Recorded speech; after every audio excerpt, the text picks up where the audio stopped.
Lockdown is not a solution. Solution is vaccinate majority of South Africans. Baphawulile abantu abayingxenye yale mashi. As a young person, I'm not worried about all the people that are here. I'm not worried about social distancing because if we are vaccinated, if we had the vaccine, we didn't have a problem.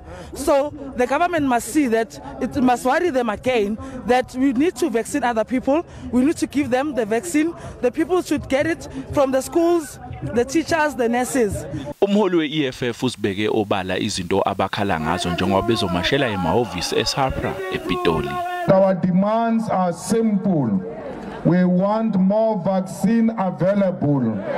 And because the president and his government have eaten our money, our people are dying in their numbers.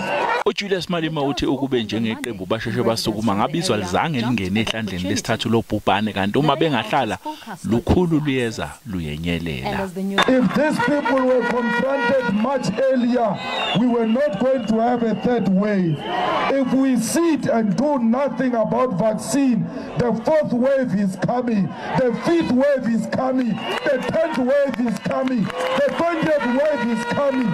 Uthi uma ngabe kumele babulawe lukulola impilo yabantu kulungile. If it means that we must die for our people to live, so be it. Let's die for more to stay alive. Lo mholi uthi sebeyoze bahambe baye kwamanye amazwe abantu beyogonywa ngenxa nje yokuthi abaholi bezwe abazimisele ngokuvuka emaqandeni. People are going to go to Zimbabwe in their numbers to get vaccinated because we are led by stupids who are protected by stupid media.